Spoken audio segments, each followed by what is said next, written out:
With the recent reveal of the Nintendo Switch 2 and its pricing, I believe there's a reasonable discussion to be had about paying for online subscriptions. This isn't a recent problem we've had, but I think it has gone on for way too long.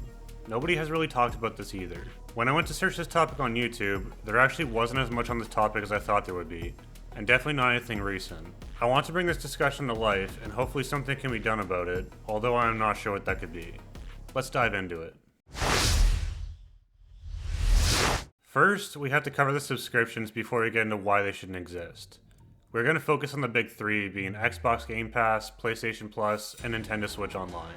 There are some specific advantages to each of these, like getting access to a handful of games each month without having to buy them, but overall they are just something that you have to pay for to be able to play with other people online. Xbox started this off with Xbox Live in 2002, although I would argue it didn't really gain traction until the Xbox 360 came out in 2005. This was a $50 subscription service for one full year. The 360's competition, the PS3, was completely free for online access, but later on, Sony wanted the additional money that Microsoft was so selfishly getting that they weren't. With the release of the PS4 in late 2013, online access suddenly had to be paid for by PlayStation players for $50 per year as well. Nintendo still offered free online services around this time, but then introduced their own online subscription when the Nintendo Switch came out in 2018. This is still $20 for a standard one-year subscription. I had to mention that it is still this price because the other two companies got a little bit more greedy. Xbox now sells Game Pass subscriptions for various price ranges from $10 to $20 a month, or you can buy its most basic form of online access for $60 a year from third-party retailers. But if you don't go to the store for this, or you just can't find one, then you'll be paying $75 per year for the subscription through digital purchase. PlayStation, on the other hand, now charges a whopping $80 for its basic one-year subscription. Some people may be saying this makes sense because of inflation, so let's dive deeper into these subscriptions. Let's start with the cheapest option, the Nintendo Switch. For $20 a year, you get very choppy, almost unplayable online access. You also get a library of super old classic games, cloud storage for saved data, and a smartphone app. At least it's only $20, but for only more than double the price, you can get even more older games and an Animal Crossing game. I will just leave that to the side for now. Xbox is the next cheapest, and in my opinion, has the most bang for your buck, but I'm still very much against it. For the most basic subscription that you get online access as well as access to a curated library of about 25 games. If you want to upgrade to Game Pass Ultimate, Microsoft will instead charge you $20 a month with no clear answer on how you can get a one-year subscription. For those still thinking about it, that's an astounding $240 a year. Now this does give you access to hundreds of games, day one games, and other perks, but once you stop paying for it, you no longer have access to any of these games. You are essentially saving money from no longer buying games every year, but you also no longer own any.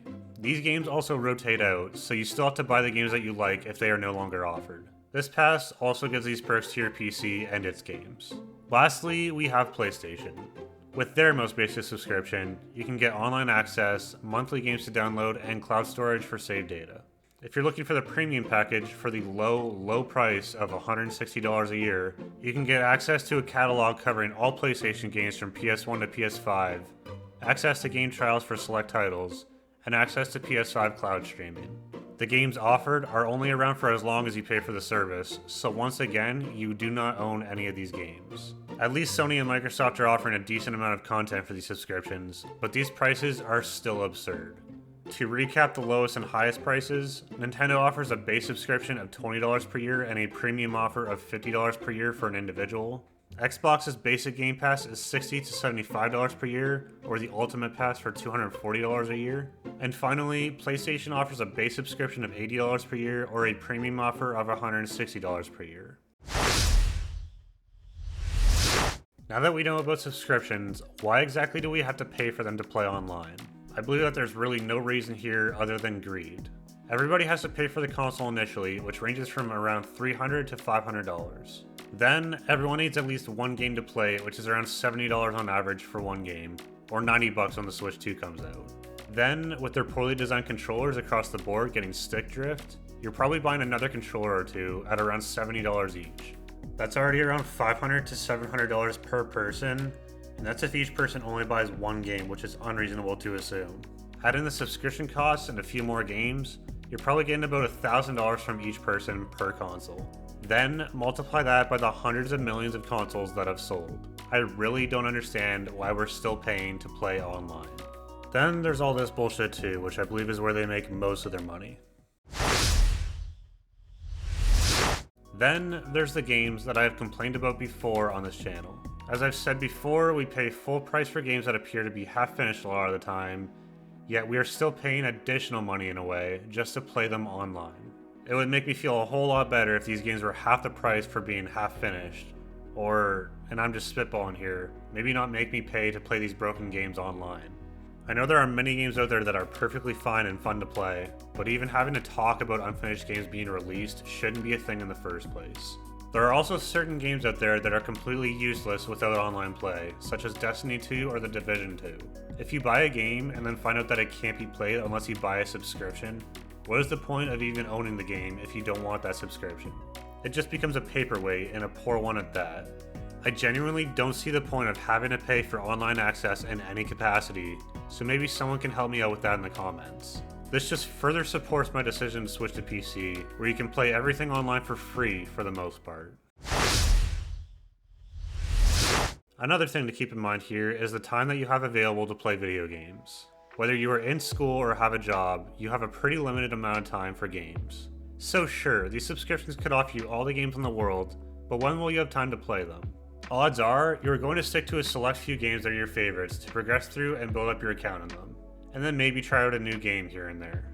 I am sure that when you feel nostalgic, you love the idea of being able to go back and play the old game that you're thinking about, but that is not your everyday experience. That's when you can pay for a cheap 1-month subscription if you really want to play something, but even then, you are going to have to pay it over and over again anytime this feeling hits you.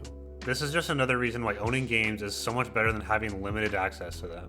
Having online play be a prisoner behind this glorified service of seemingly unlimited games is just a way these companies essentially force you into paying for it. I hope you enjoyed this video and share my opinion on this. Please comment down below on what you think the solution should be here, and I hope to see you on the next one.